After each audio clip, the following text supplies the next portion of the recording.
Le 5 décembre 2017, un silence inhabituel s'installe dans la maison feutrée de Marne-la-Coquette. Dans une chambre baignée d'une lumière douce, entourée de photos encadrées de ses filles, Jade et Joy, Johnny Hallyday repose. Ses yeux sont clos, sa respiration courte, presque imperceptible. Il semble flotter entre deux mondes.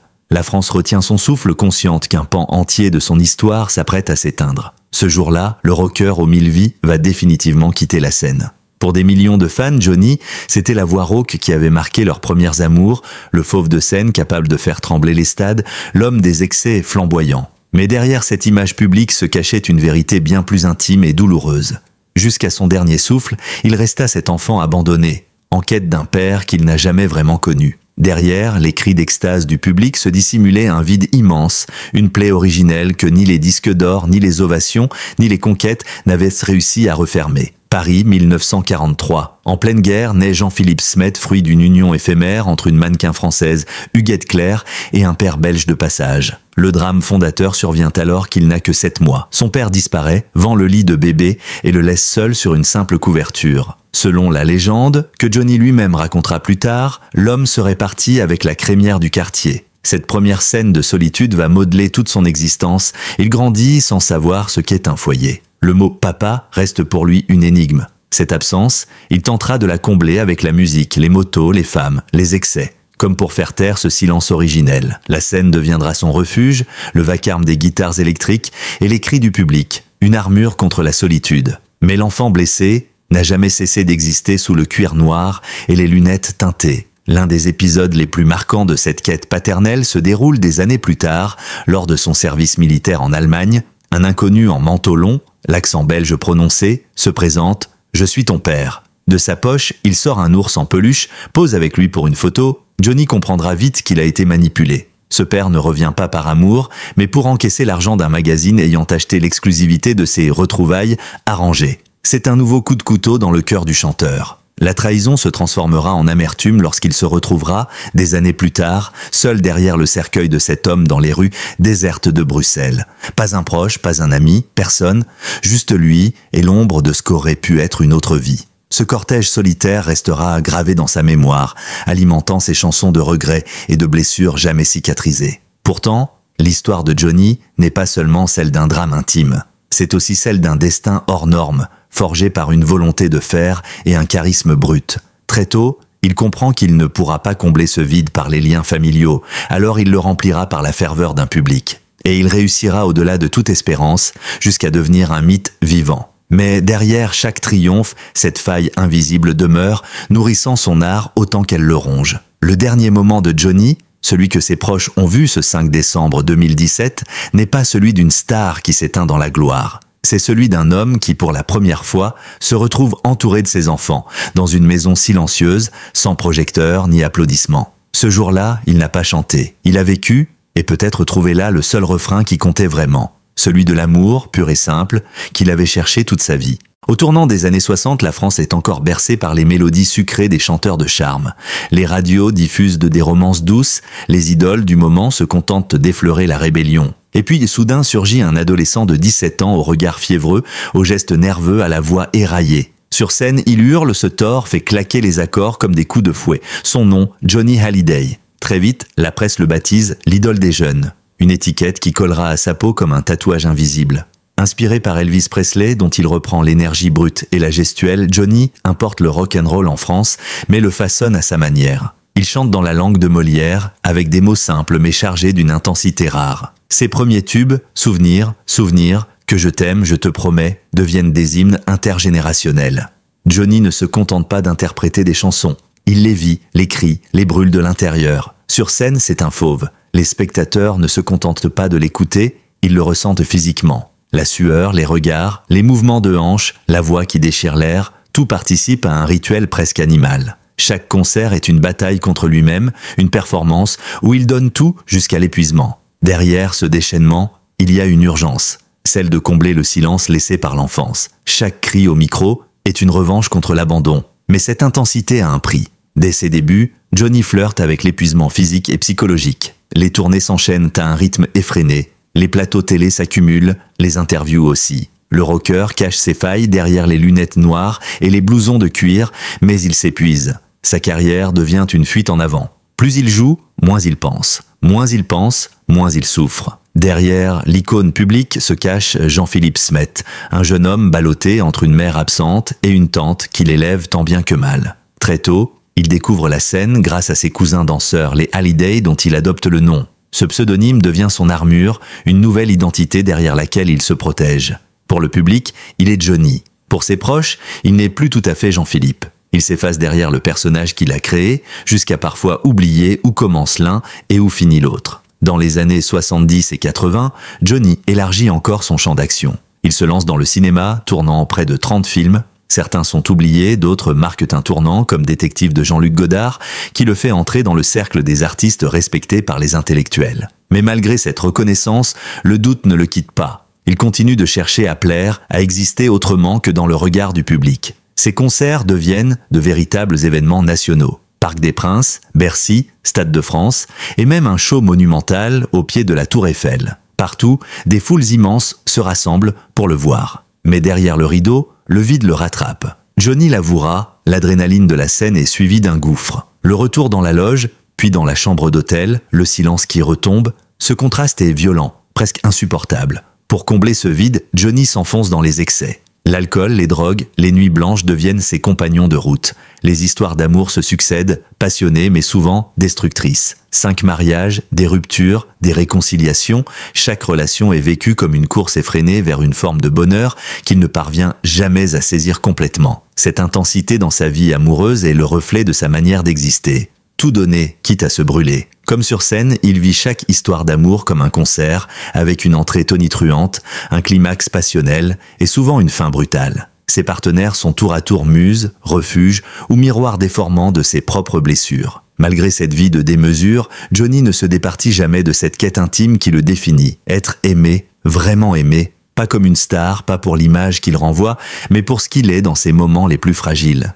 Cette aspiration se glisse dans ses chansons, souvent dissimulées derrière les riffs de guitare et les refrains puissants. Ceux qui l'écoutent attentivement entendent cette note de solitude qui traverse toute son œuvre. En public, Johnny est invincible, immortel. En privé, il est un homme qui doute, qui craint de ne pas être à la hauteur. Cette dualité entre la légende et l'homme marquera toute sa carrière. Et c'est précisément cette fracture qui, paradoxalement, le rend si humain aux yeux de ses fans. Car derrière l'icône, il y a toujours ce petit garçon laissé sur une couverture en 1944 qui cherche encore quelqu'un pour le prendre dans ses bras. Derrière l'image du rocker flamboyant qui enchaîne les tournées triomphales, il y a chez Johnny Hallyday une part plus sombre, une mécanique intime où les excès servent de carburant mais aussi de poison. Très tôt, il adopte un mode de vie à haute tension, comme s'il fallait vivre chaque jour en défiant la mort pour se sentir exister. L'alcool, les drogues, les nuits blanches, les virées en moto à des vitesses folles ne sont pas de simples dérapages. Ce sont des rituels, presque des gestes de survie pour repousser le vide intérieur. Johnny lui-même reconnaît qu'il a frôlé la mort à plusieurs reprises. Il parle de ces moments avec une ambiguïté troublante, oscillant entre fierté bravache et aveu d'impuissance. « Ce qui me fait peur, ce n'est pas de mourir, c'est le temps », confie-t-il un jour. La mort soudaine, brutale, ne l'effraie pas. Ce qui le terrifie, c'est l'érosion lente. Vieillir, voir sa voix se casser, son corps s'affaiblir, ses proches disparaître. C'est peut-être pour conjurer cette angoisse qu'il provoque le destin à maintes reprises. Un épisode symbolise cette relation dangereuse avec la fin. Un soir, lors d'une fête, il s'adonne à la roulette russe, avec une vraie balle dans le barillet. Geste fou, désespéré, qui pourrait être interprété comme un défi lancé à la vie ou un appel silencieux à la mort. Ce soir-là, le hasard lui laisse la vie sauve. Des années plus tard, il en rira, mais son regard, grave, trahira la véritable portée de l'instant. Ce n'était pas un jeu, c'était un cri. Les relations amoureuses de Johnny suivent souvent le même schéma que ses excès. Passion brûlante, intensité, rupture. Avec Sylvie Vartan, Babette Etienne, Adeline Blondiot, Laetitia, les histoires s'écrivent en lettres capitales, marquées par les réconciliations éclatantes et les séparations douloureuses. Dans l'intimité, le vide persiste. Un artiste, c'est très seul. Même au milieu de 1000 personnes, je me sens seul, répète-t-il. La paternité est pour lui un sujet douloureux.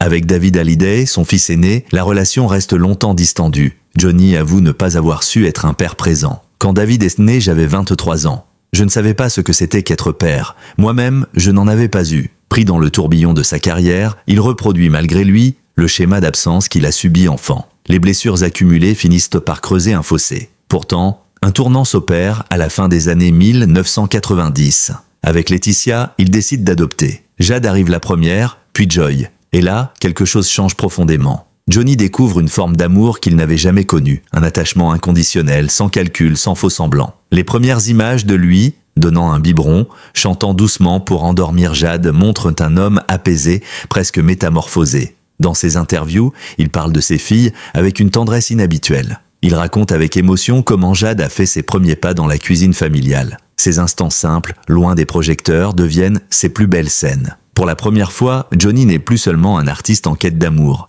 Il est un père qui aime, qui protège, qui transmet. Ce nouveau rôle ne gomme pas les cicatrices du passé, mais il leur donne un sens. En devenant pour Jade et Joy le père qu'il n'a jamais eu, Johnny se répare en partie. Ses priorités évoluent, les motos rugissantes, les nuits d'ivresse, les tournées sans fin cèdent peu à peu la place aux moments en famille, aux vacances discrètes, aux réveils en douceur. Ce virage n'efface pas totalement les excès. Johnny reste un homme d'instinct, capable de replonger dans ses habitudes autodestructrices. Mais il y a désormais un point d'ancrage, un refuge auquel il revient toujours, sa maison, ses filles, Laetitia. Dans ce cocon, il retrouve un équilibre précaire mais réel. Pour ses proches, cette transformation est évidente. Le rocker, autrefois insaisissable et imprévisible, devient plus stable, plus attentif. Pour lui, la scène n'est plus le seul endroit où il se sent vivant. Il découvre que le bonheur peut se trouver dans le silence d'un salon, dans le rire de ses enfants, dans le geste banal de préparer un petit déjeuner. Cette renaissance par la paternité est sans doute l'un des chapitres les plus lumineux de sa vie. Elle n'efface pas la fascination pour la mort, ni les démons du passé, mais elle apporte une lumière nouvelle. À partir de là, Johnny n'est plus seulement l'icône du rock français, il est aussi un père, un mari, un homme qui, pour la première fois, a trouvé un foyer où il se sent attendu. Les dernières années de Johnny Hallyday sont marquées par un mélange d'accomplissement et de fragilité. Derrière les sourires sur scène, la fatigue se lit dans ses traits. Le rocker sait que le temps, son ennemi intime, a commencé à grignoter ses forces. Pourtant, il refuse de ralentir. Les tournées se poursuivent, les projets s'enchaînent, comme si chaque concert était un défi lancé à l'inéluctable. Puis vient la nouvelle qui bouleverse tout, le diagnostic de la maladie, un cancer du poumon agressif. Johnny choisit de se battre publiquement comme il a toujours vécu, avec l'orgueil des combattants. Mais dans l'intimité, la peur est là, palpable. La maison de Marne-la-Coquette devient à la fois un refuge et un hôpital. Les photos de Jade et Joy trônent sur les murs comme des talismans. Ses proches se relaient pour l'accompagner, Laetitia en première ligne. La scène se réduit à quelques apparitions. Johnny sait que ses jours sont comptés, mais il tient à rester maître de son image. Il continue à parler de projets comme pour tenir la mort à distance. Ceux qui le côtoient sentent que, derrière cette énergie affichée, se cache une conscience aiguë de la fin proche. Les nuits sont plus longues, les douleurs plus vives. Le 5 décembre 2017, dans le calme de sa chambre, il s'éteint. Pas en pleine lumière d'un stade, mais dans le silence feutré d'un foyer. La France se fige.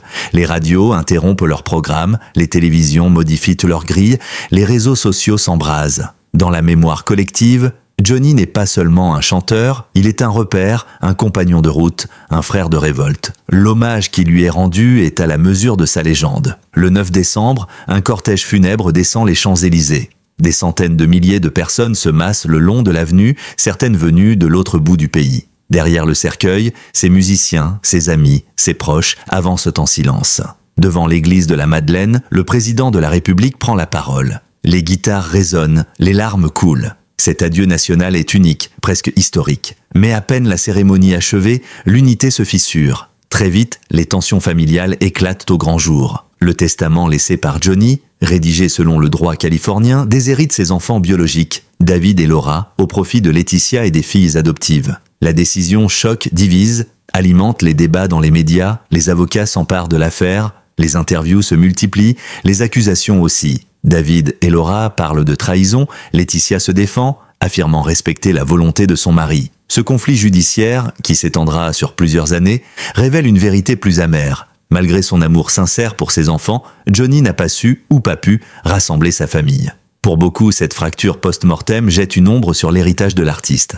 L'homme qui sur scène unissait des foules immenses laisse derrière lui une famille l'éclater. Cette réalité douloureuse contraste avec l'image publique d'un père attendri par ses deux dernières filles. Ce débat sur l'héritage dépasse le cercle familial. Dans les cafés, sur les plateaux de télévision, dans les colonnes des journaux, on discute des choix de Johnny, de la loi, du lien entre célébrité et vie privée. Certains y voient la preuve que, même au sommet de la gloire, nul n'échappe aux drames familiaux. D'autres estiment qu'il faut respecter ses volontés, quelles qu'elles soient. Au-delà de la polémique, une image demeure. Celle de Johnny regardant Jade faire ses premiers pas, celle de ses mains posées sur les épaules de Joy. Dans ces gestes simples se trouve peut-être la vérité qu'aucun testament, aucun jugement, aucun héritage ne peut effacer. L'homme public disparaît, mais le père, l'être fragile, continue de vivre dans le souvenir de ceux qui l'ont aimé. À la fin, ce qui reste, ce n'est pas la richesse accumulée, ni les records de vente, mais ces instants suspendus où la légende baisse le masque. La maison silencieuse de Marne-la-Coquette, les photos accrochées, les rires des enfants, autant de fragments d'une paix qu'il aura cherché toute sa vie. Réduire la vie de Johnny Hallyday à des chiffres, millions d'albums vendus, records de concerts, disques d'or, serait passer à côté de l'essentiel. Car derrière chaque tube, chaque performance, se cache une quête plus profonde, celle d'un enfant qui voulait être aimé. Toute son œuvre porte la marque de cette blessure originelle. Elle lui a donné sa voix éraillée, sa rage sur scène, son besoin vital de communion avec le public. Johnny a souvent confié qu'il n'avait jamais chanté pour la gloire. « J'ai crié pour survivre », disait-il. Ses refrains, même les plus festifs, contiennent une note de mélancolie. Dans « Que je t'aime », on entend l'urgence d'un amour qui doit tout combler. Dans « Je te promets », la promesse devient presque un serment à lui-même, celui de ne pas reproduire les abandons subis. Ses concerts n'étaient là pas des spectacles, mais des confessions à ciel ouvert. Cette sincérité brute explique pourquoi, même après sa mort, ses chansons continuent de toucher des générations entières. Johnny ne jouait pas un rôle lorsqu'il chantait, il mettait son cœur, ses blessures et ses espoirs sur la table. Peut-être est-ce pour cela que le public l'a suivi si fidèlement, qu'il a rempli des stades pendant plus de 50 ans. Il offrait plus qu'un show. Il offrait un morceau de lui-même. Pourtant, cette transparence sur scène contrastait avec une pudeur extrême dans la vie privée. Derrière le rocker flamboyant se cachait un homme qui mentait parfois pour brouiller les pistes, qui taisait ses fragilités pour préserver son image. Il avait appris très tôt que montrer ses failles, c'était risquer d'être abandonné à nouveau. Alors, il gardait pour lui les nuits d'insomnie, les souvenirs douloureux, les moments de doute. La paternité tardive avec Jade et Joy reste sans doute sa plus belle victoire intime. En devenant le père qu'il n'avait pas eu, il a brisé une partie du cycle de la solitude. Ces années passées à leur côté ont révélé un Johnny apaisé, capable de savourer les gestes simples. Préparer un petit déjeuner, accompagner ses filles à l'école, chanter pour les endormir. Loin des stades et des projecteurs, il a trouvé là une autre forme de scène, plus discrète mais infiniment plus précieuse. Son départ a laissé un vide immense. Pour ses fans, il n'était pas seulement un artiste. Il faisait partie de leur histoire personnelle. Il accompagnait les joies, les peines, les révoltes. Ses chansons étaient des refuges, ses concerts des lieux de catharsis collective. En le perdant, c'est une part de leur jeunesse, de leur identité, que beaucoup ont vu s'envoler. Les hommages nationaux, les rues noires de monde lors de ses obsèques, les milliers de bougies allumées spontanément à travers la France témoignent de l'ampleur de ce lien. Mais au-delà des cérémonies, c'est dans l'intimité que son souvenir se perpétue. Un vinyle posé sur une platine, une photo jaunie dans un salon, un refrain chanté en voiture. Johnny est entré dans les familles, dans les cœurs, d'une manière que peu d'artistes peuvent revendiquer. Bien sûr, son héritage n'est pas exempt de zones d'ombre. Le conflit autour de son testament a rappelé que derrière la légende, il y avait un homme avec ses contradictions, ses erreurs, ses choix discutables. Mais peut-être est-ce aussi cela qui rend son histoire si universelle, l'idée qu'on peut être à la fois géant et faillible, aimé de tous et incapable de combler certains manques. Aujourd'hui, Johnny Hallyday appartient à la mémoire collective. Il est ce rebelle qui a donné au rock français ses lettres de noblesse, cet homme qui a traversé les décennies en restant fidèle à une seule mission, chanter pour vivre. Ses blessures ont façonné sa légende autant que ses succès. Elles ont transformé un enfant perdu en monstre sacré, un homme fragile en voix éternelle. Et si, au fond, la plus belle image que l'on garde de lui n'est pas celle d'un stade en délire, mais celle d'un père assis dans une cuisine, regardant sa fille faire ses premiers pas, alors peut-être que Johnny a fini par trouver ce qu'il cherchait depuis toujours, un endroit où il n'avait plus rien à prouver, où il pouvait être aimé pour ce qu'il était simplement.